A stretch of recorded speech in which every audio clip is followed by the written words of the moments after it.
What's going on, everyone? Thank you for coming back to another broadcast over here at the Ellis Network. Let's go ahead and jump back into what we normally do. If you guys noticed, I just recently uploaded an opinion piece talking about the rap battle that we are seeing from Eminem and MGK.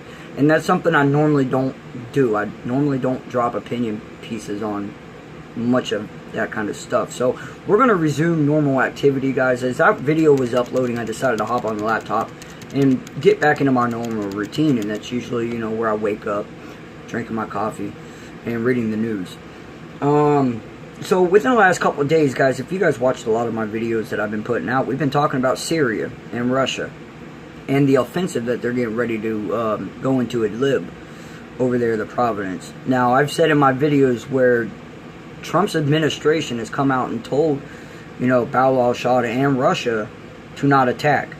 Stephen Bannon over there at Israeli News Live has video of the meeting with the State Department of Defense or something like that, where they said that it was going to be a grave mistake for striking into Idlib.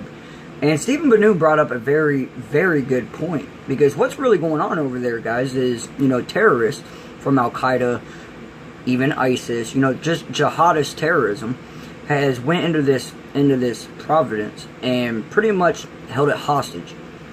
Okay, and they're basically getting ready to go in and liberate it, you know, free its citizens. And Stephen Bannon says, you know, for America to come out and say this is pretty outstanding. Not outstanding, but astonishing, because, you know, if we was here in America and, like, let's say they came into, like, New Hampshire or something like that and held New Hampshire, you know, capture, America would not just give it up to them. We would go in there and we would wipe them clear out and, you know, free its citizens. So for us to sit there and backpedal on things that we would actually do here on the home front, we're telling other countries that they shouldn't do.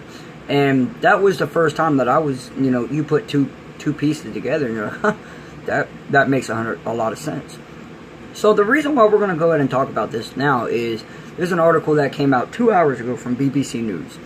And President Trump tweeted last night at 10:20 p.m. and he was talking just about this situation. So the article, it goes on saying that Trump warns of grave humanitarian mistake.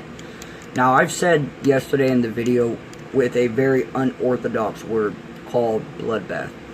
Everyone around the world was saying that this battle will be a bloodbath, and thousands of people will end up losing their lives, whether or not it be a chemical attack or an all-out war battle breaking out in the streets. Which ultimately, it's going to come down to that. We all know that's what's going to happen. You're going to have tanks and troops, you know, rolling down the streets, people hiding from mortar strikes and all that, and, you know, dead bodies are going to be everywhere. But there's also the prediction of if Bashar al-Assad is going to use chemical gas first to go in there and, you know, try to ease it, or if there's going to be a chemical gas attack that's going to be staged to bring Bashar al-Assad into this area, but also it will bring the United States into it as well because of what we've seen in the past.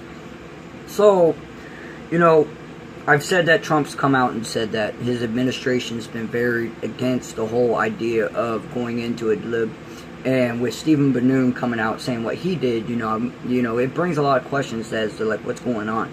And no doubt, I really think that Trump's administration is being lied to by the deep state.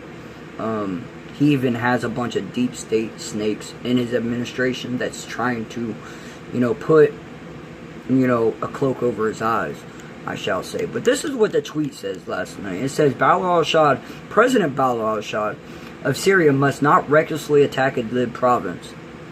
Idlib. I know I'm probably saying that wrong.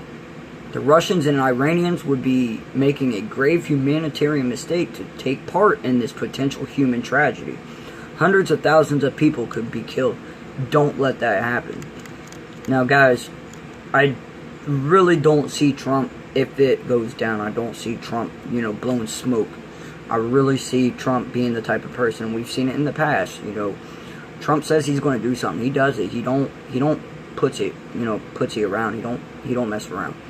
So, The government has repeatedly denied ever using chemical weapons. However, experts from the UN and the Organization of the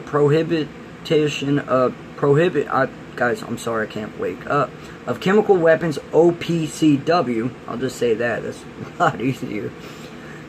They have said are confident government forces were behind an attack involving the nerve agent in sarin on a rebel-held town in southern Idlib on April 2017 that killed more than 80 people.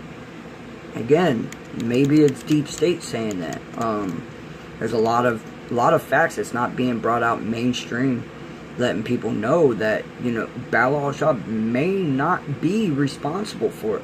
But mainstream media here in America is driving a narrative that President Trump actually, you know, backs, where we're not getting the full story. We're not getting the facts. It's watered down. It's very, very watered down. It's a soggy piece of information that just as soon as you pick it up, a lot of us will see it crumble with what we know. So again, guys, that's up to interpretation based on the person and about the legwork that you put into it. But right here it says what could happen in Idlib, and this is just one scenario. I mean, there's a lot. With the rebel forces defeated in most of Syria, the offensive in the northern western province could prove to be the last major battle of the 7-year civil war. There are believed to be 30,000 rebel and jihadist fighters in Idlib. 30,000! That's a lot. And an estimated 10,000 are under the command of the Hayat Tahrir al-Sham, HTS, is a jihadist alliance linked to Al-Qaeda that is once known as El Nusra Front and is designated to terrorist groups in the UN. Now, Al-Qaeda. Okay, let me backpedal for this and try to pull something else together. We talked about Pakistan yesterday, you know, about, if you guys watch, I only got like 7 views on that video, which is very, very weird. Either people just don't give a shit, or my video is just not being produced. And I understand, guys, I'm just not coming back. I gotta rebuild my base, which is fine. But, you know, there's talks of China may be in the Middle East, Afghanistan and Pakistan. And then last night, news comes out about how Trump has froze $300 million of military aid, I think it was to Pakistan, for not doing their end of keeping Al-Qaeda out of the region. You know, we're spending all this money, you know, helping them defend against ISIS and Al-Qaeda and other terrorist organizations, but they're just not doing enough. So, you know, there's definitely a lot going on, guys. I'm going to post a link in the description for this article and let you guys read it all into all of it for yourselves. And let me know what you guys think about this. I mean, could this be something that, you know, really blows the top off the cake? Or is this just something that, you know what, we're not going to worry about because it's not affecting our lives here on the home front. So, again, guys, it's a lot to consider. And with everything that we know that's going on, if you're one of those people that think that if this pops off, it may not affect us, you may very well be sadly mistaken. Very well. You got to pay attention to what Russia's been saying and what Syria's been saying and what United States has been saying. You got to pay attention to what Iran has been saying and what Israel's been doing. You got to pay attention to what's been going on in Ukraine involving Russia. You got to pay attention to the back and forth between China. It's not just Russiagate, guys. It's not all about just, you know, hacked elections. Think about it. We are no longer a country where we're worried about ourselves. As a society that's plugged into the internet, we can't just worry about our friends and our neighbors in our own neighborhood, in our community. We're on a global community, guys. And we really have to start paying attention and looking out for one another, because before you know it, shit's going to hit the fan. Alright? Until then, I'll see you guys on the next video. Thank you. Please like, share, subscribe my videos. Help me get my viewing base back up.